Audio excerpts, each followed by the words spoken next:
할렐루야. 가을의 정점 10월입니다.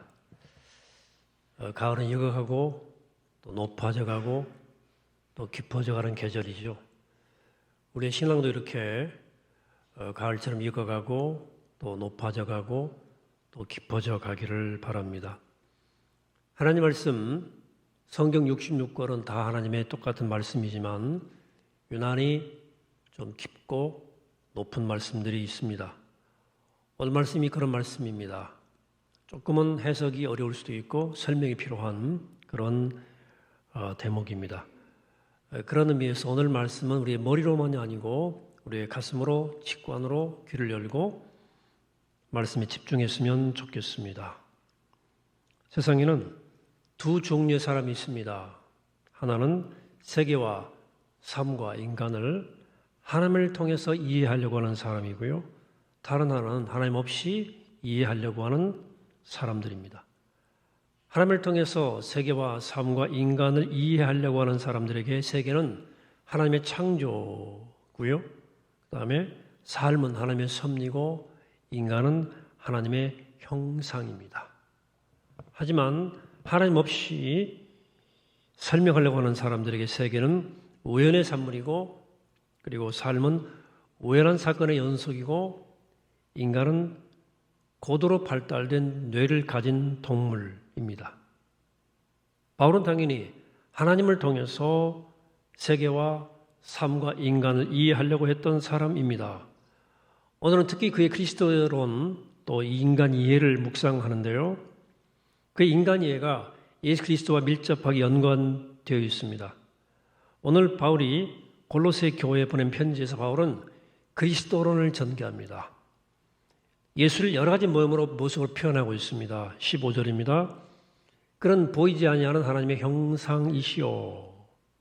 우선 예수는 보이지 않는 하나님의 형상이라고 말합니다. 히브리서 저자도 이와 비슷한 생각을 갖고 있습니다. 1장 3절에서 이는 하나님의 영광의 광채이시오 그 본체의 형상이시라. 굉장히 사실은 심오한 표현인데 우리 믿는 사람들은 좀 익숙한 표현일 수도 있겠습니다. 어쨌든 예수 이름은 보이지 않는 하나님의 형상이다. 이렇게 표현합니다. 근데 15절 이하 이어질 16절을 보시면 조금 차원이 다른 말씀이 나오는데요. 그는 보이지 아니하는 하나님의 형상이시요 모든 피조물보다 먼저 나신 이시니 만물이 그에게서 창조되었다고 말합니다. 여기 약간 우리가 이해에 어려운 점이 봉착하는데요. 예수는 2000년 전에 역사적으로 실존했던 인물입니다. 예수님이 태어나시기 전에 세계는 이미 존재하고 있었고 무수한 피조물도 이미 존재하고 있었습니다. 그렇지 않습니까? 역사적으로 볼 때 예수님은 생물학적으로도 그렇고요. 우주가 생성되고 나서 오랜 세월이 지난 후 태어난 분입니다. 그런데 바울은 그런 예수님을 모든 피조물보다 먼저 나신 분이라고 하고 만물이 그분 안에서 창조되었다고 이야기합니다. 어떻게 이해해야 될까요? 바울이 종교생활에 너무 심취한 나머지 약간 광신도가 되어서 세상의 상식과 논리를 다 잃어버린 것일까요? 바울은 오늘 본문에서 사람들이 누구나 품을 법한 질문에도 아랑곳하지 않고 우리 이해를 넘어서는 논리를 계속해서 진행해 나갑니다. 16절입니다. 하늘과 땅에 보이는 것들과 보이지 않는 것들과 혹은 왕권들이나 주권들이나 통치자들이나 권세들이나 만물이 다 그로 말미암고 그를 위하여 창조되었다 이렇게 얘기합니다. 여기서 예수님은 창조의 시작점입니다. 모든 것이 그로 말미암아 창조되었다는 거예요. 또 예수는 창조의 목적입니다. 그를 위하여 창조되었다 이렇게 얘기합니다. 뿐만 아니라 17절을 봅니다. 또한 그가 만물보다 먼저 계시면 만물이 그 안에 함께 섰느니라. 만물이 그 안에서 지속된다는 거예요. 결국 예수는 우주의 창조자이며 보존자이며 우주의 궁극적인 목적이라는 뜻을 말씀합니다. 이외에도 바울이 예수님을 묘사하기 위해서 사용하는 그의 그리스도론의 용어는 거창하기 짝이 없습니다. 만물의 근본, 만물의 으뜸이시다라고 하는 표현들을 통해서 사도 바울이 여기서 전개하고 있는 사고의 스케일은 그야말로 우주적인 스케일입니다. 어마어마해요. 인간들의 합리적 사고로 이해하기 어려운 지점들이 있다 그 말입니다. 2000년 전 실제로 존재했던 인물을 창조 이전의 존재로 묘사를 하고 있으니까 일반인들이 이해가 되겠습니까? 자, 그럼 바울이 이렇게 조금 이해하기 어려운 사고를 전개한 이유는 무엇일까요? 오늘 본문의 후반부의 권고에서 그 실마리를 찾아봅니다. 예수님에 대해서 이렇게 우주적인 스케일로 이야기를 전개하다가 바울은 골로새 교회 성도들에게 이런 권고를 합니다. 23절입니다. 만일 너희가 믿음에 거하고 터 위에 굳게 서서 너희 들은 바 복음의 소망에서 흔들리지 아니하면 그리하리라 이렇게 얘기합니다. 제가 예를 돕기에 세번역으로도 번역을 해보면요. 그러므로 여러분은 믿음의 튼튼히 터를 잡아서 굳건히 서 있어 하며 여러분들이 들은 복음의 소망에서 떠나지 말아야 합니다. 이러한 근거에서 우리는 골로새 교회 안에 성도들의 믿음을 회방하는 무엇인가가 있었다는 사실을 짐작할 수 있습니다. 그러니까 믿음에 굳게 좀 살아. 그리고 믿음의 소망에서 떠나지 말아라고 강조한 것이 아니겠습니까? 그러면 그 믿음으로 회방했던 것이 무엇이었을까요?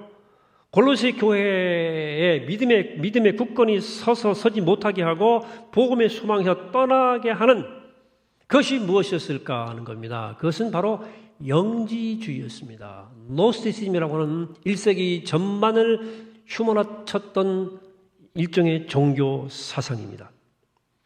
영지주의에는 기본적인 하나의 전제가 가정이 있습니다. 즉 물질은 악하고 영은 선하다는 것입니다. 이게 여기서부터 영지주의의 모든 사고가 전개됩니다. 따라서 순수 절대 지존이신 순수 영이신 하나님은 이 악한 물질 세계와 관련이 없다는 거예요. 물질은 악하다는 거예요. 육은 약하다는 거예요. 이 말은 하나님이 물질 세계를 창조할 수 없다는 뜻입니다. 하나님은 순수한 영이신데 이렇게 물질이 악한데 순수 영이신 하나님이 어떻게 악한 물질 세계를 창조하실 수 있겠느냐. 이게 영주의자들의 주장이었습니다. 관점이고요. 그러면 이 실제 하는 이 물질 세계를 그들은 어떻게 설명합니까? 영지주의는 이것을 유출설이라고 하는 이론으로 전개합니다. 유출, 흘러나왔다는 거죠. 유출이란 참 하나님으로부터 하위의 신적 존재들이 나왔다는 이 사고입니다. 참 하나님으로부터 신적 존재들이 유출되는데 나오는데 첫 번째로 하나님으로부터 나온 신적 존재가 가장 하나님을 많이 닮았습니다. 2% 부족해요. 그러면서 닮았어요. 가장. 이런 신적 존재들을 아이온이라고 불렀는데요. 그들은 아이온 유출이 계속 이어집니다. 첫 번째 유출, 두 번째 유출 이게 계속 가면서 이게 그러다가 마침내 그 유출이 물질 세계까지 이릅니다. 이 물질 세계를 창조한 존재는 순수한 영이신 참 하나님이 아니라 하나님으로부터 제일 멀리서 유출된 유출물이었습니다. 이름하여 그가 데미우르고스라고 하는 존재예요. 아이온입니다. 영지주의 이론입니다. 근데 이 데미우르고스는 지존의 존재인 하나님과는 별개인 존재, 하위의 신, 유출 위계가 낮은 아이온, 아주 열등한 신이에요. 그런데 데미우르고스라는 이 한자가 원래 뜻은 조물주. 말하자면 이 데미우르고스라는 말은 뜻이 원래 공공작업자, 숙련된 작업자를 뜻하는 말이었거든요. 그래서 물질 세계를 창조한 이 조물주 데미우르고스는 신의 근원 대신 참 하나님에 대해서 무지하고 심지어 하나님을 대적한다는 거예요.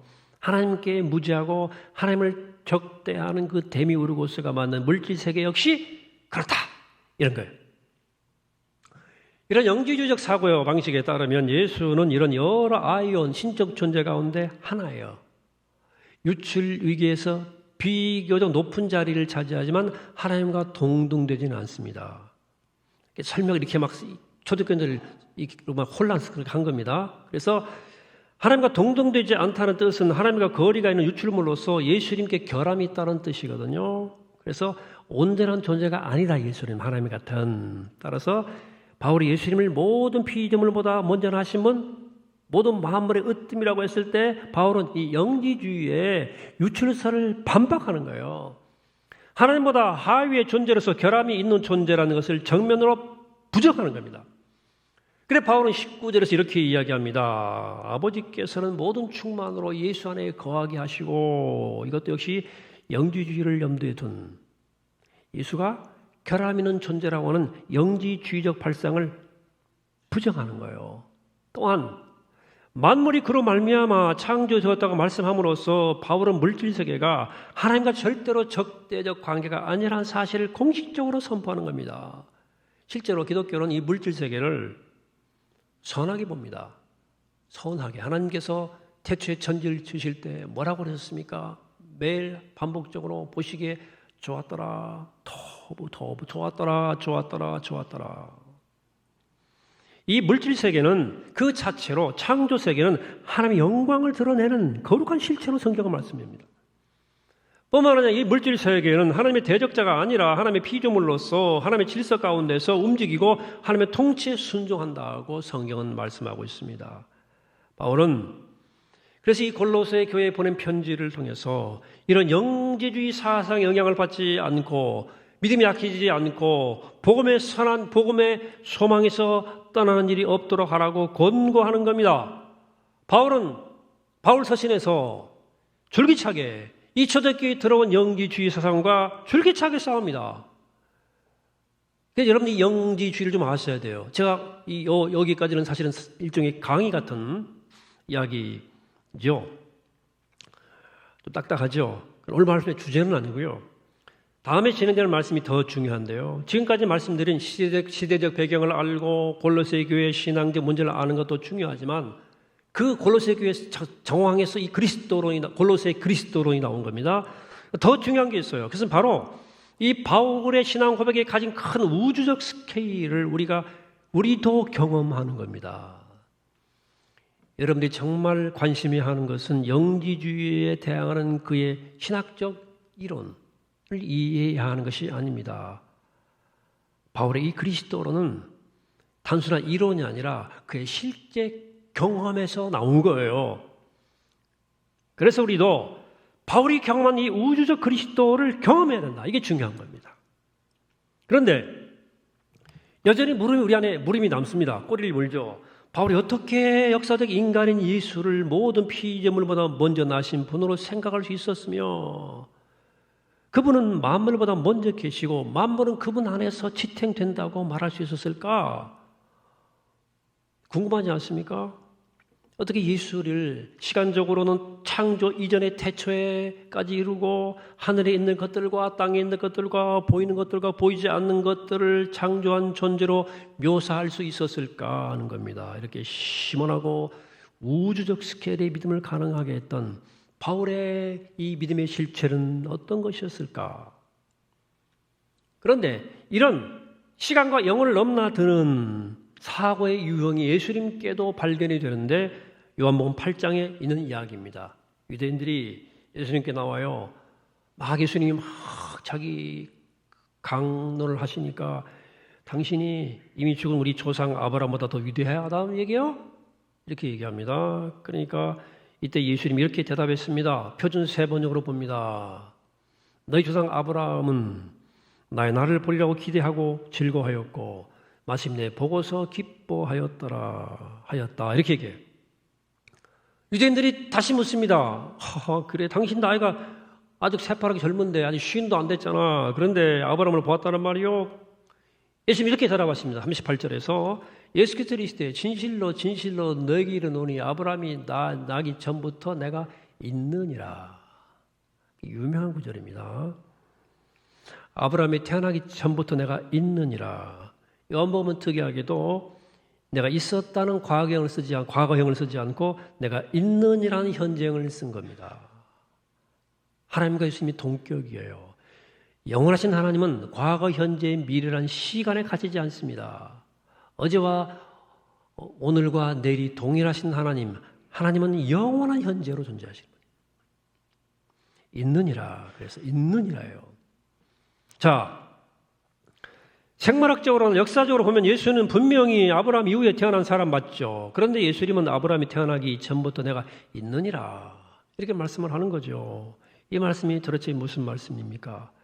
유대인들의 말처럼 나의 쉰도 안 되었으면서 몇천 년 전에 존재한 아브라함보다 먼저 있었다는 말은, 있다는 말은 무슨 말입니까? 이 말은 예수님이 2000년 전 우리와 같은 몸을 가지고 활동하시던 훨씬 그 이전부터, 아브라함보다 더 이전부터 어떤 다른 모습으로, 다른 형태로 존재하셨다는 이야기가 되는 거죠. 그러면 2000년 전 예수님이 생물학적 몸을 입히기 전에 예수님은 어떤 모습으로 계셨을까요? 좀 어려운 얘기죠. 그래서 이 문제에 대해서 하나님이 에레미야에게 주신 소명의 말씀을 보면서 힌트를 얻습니다. 에레미야 1장 5절입니다. 내가 너를 모태에 짓기 전에 너를 알았고 네가 배에서 나오기 전에 너를 성별하였고 너를 여러 나라의 선자로 세우느라 내가 너를 모태에 짓기 전에 알았다는 거죠. 네가 배에서 나오기 전에 너를 성별했다는 거예요. 여기서 우리는 에레미야가 이런 생물학적 몸을 입기 전에 이미 에레미야가 어떤 다른 형태로 존재하고 있었다는 사실을 알 수 있습니다. 그렇죠? 그럼 어떤 형태로 존재하고 있었을까요? 자, 이런 몸을 입고 태어나기 전에 에레미야가 존재하고 있었다면 하나님이 알았다는 거 아니에요? 그 존재는 무엇입니까? 하나님 마음 깊은 곳에서 하나님의 형상으로 존재하고 있었던 것입니다.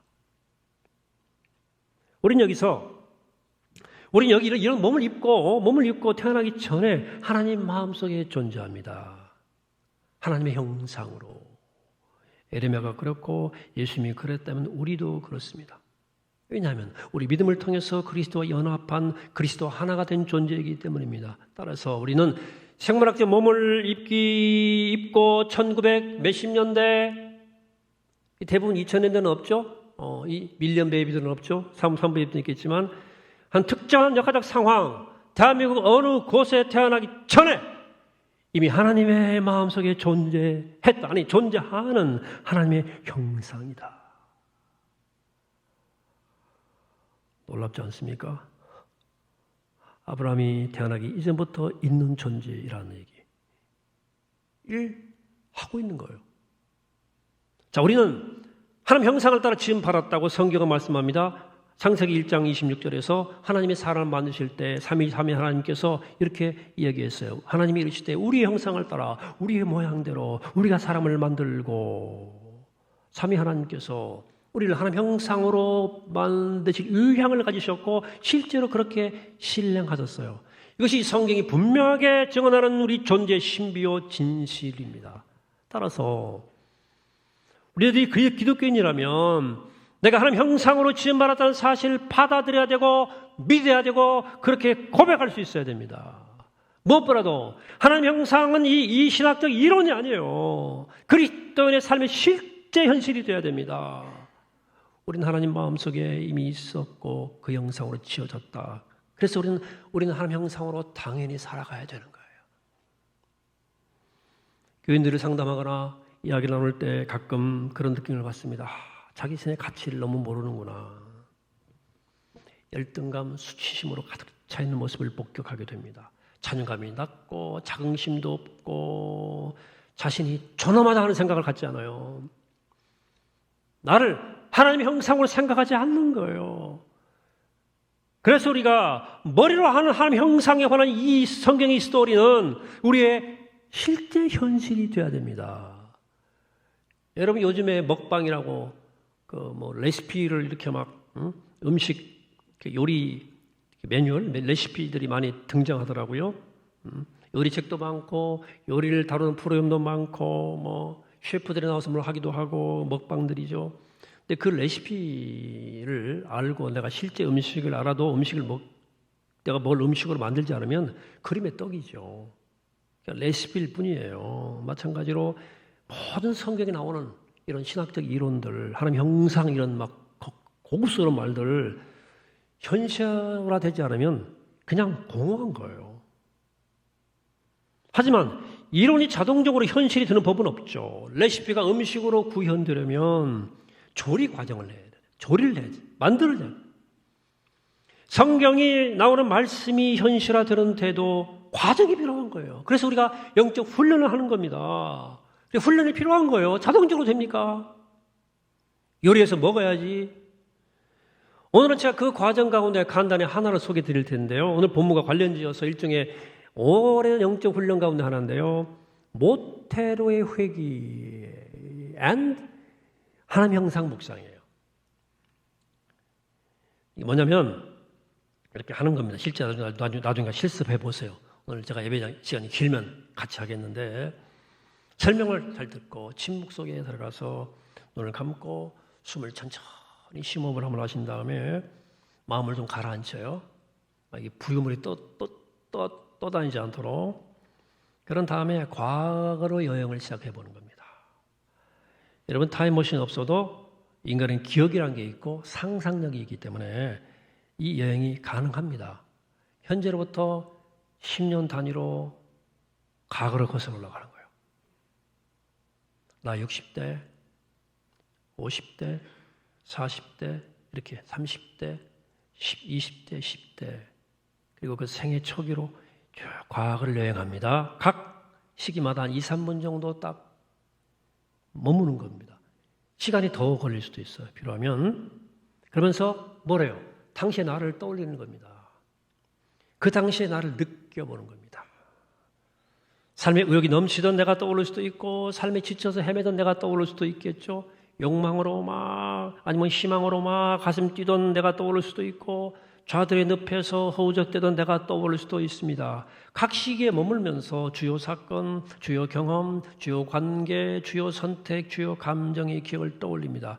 물론 부정적 감정이 막 떠오르기도 하고 그래도 그런 게 있잖아요. 기억들이. 그래도 억압하거나 회피하지 말고 그대로 바라보세요. 처음에는 쉽게 되지 않을 겁니다. 그러나 그게 훈련입니다. 자꾸 하다 보면 이 여행이 조금 익숙해질 수 있어요. 시간을 쭉 반추하는 거죠. 근데 이 묵상의 최대 목적지가 어디냐면 유아기 때, 유년기 때가 아니에요.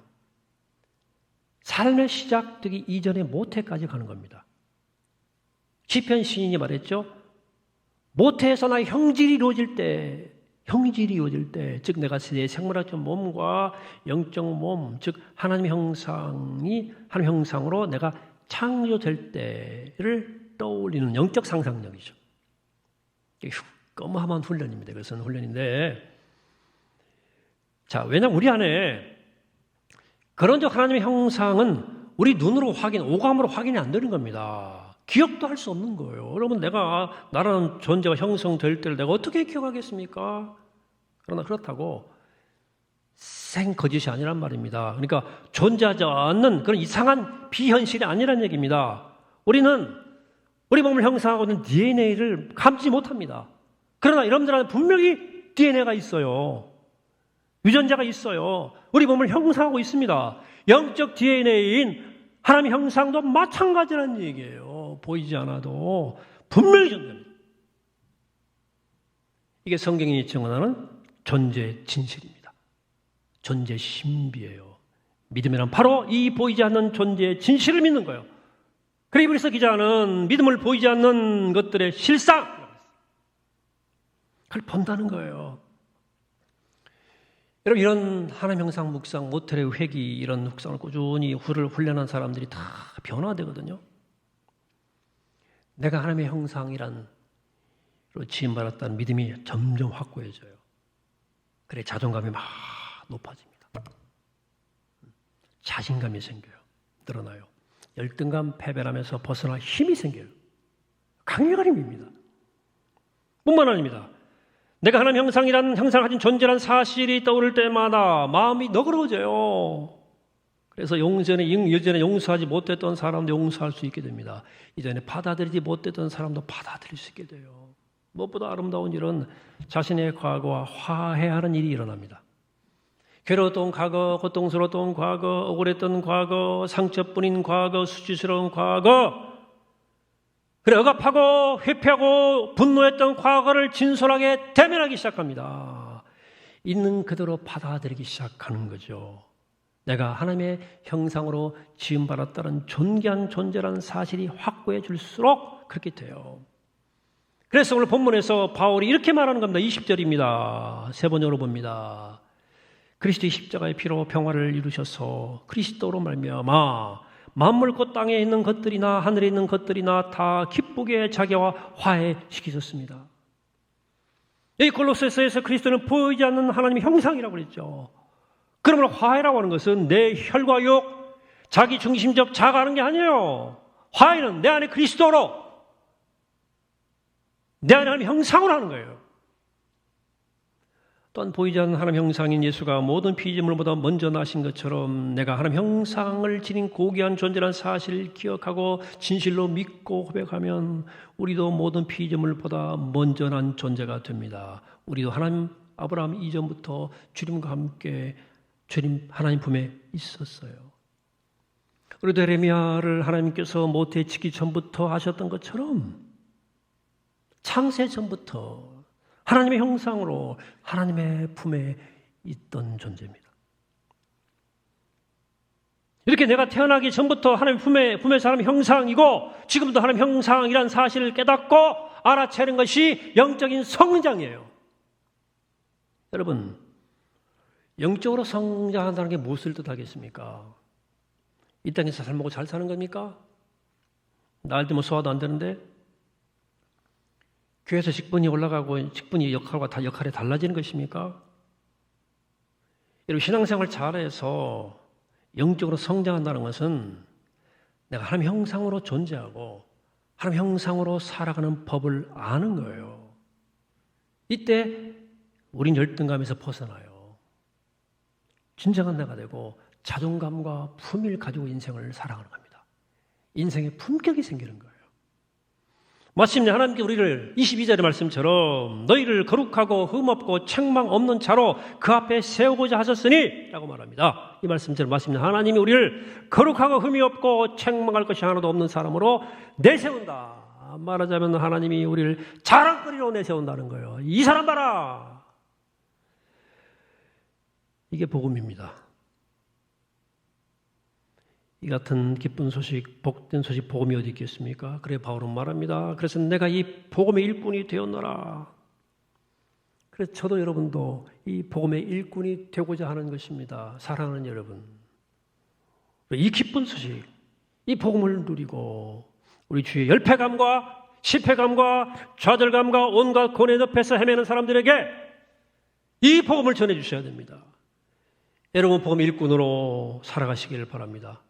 어떻게 내가 하나님 형상임을 알아채고 그 하나님 형상으로 살아가는 이 놀라운 삶, 이 골로새의 복음을 널리 전파하시는 복된 여러분 되시기를 이 시간 주의 이름으로 간절히 축원합니다.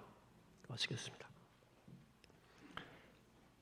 거룩하신 하나님, 오늘 골로새 교회를 향한 바울의 믿음의 선포를 통해서 우리가 상계선부터 있었던 아브라함 이전의 존재이셨던 이신 그리스도를 우리가 보는 것처럼 에레미야를 말씀하신 그 말씀처럼 우리가 창세 전부터 하나님께 기억되었고 하나님의 품에 하나님 형성이 있었고 있고 지금도 있는 우리 모습을 기억하면서 우리가 깨어서 깨닫고 그리스도 안에서 하나님 형상으로 살아가도록 도와주셔서 정말로 거룩하고 흠이 없고 책망할 것이 없는 온전한 존재로 주님이 내세우는 복된 삶을 살아가는 복음 일꾼으로 살아가는 우리가 되게 하옵소서.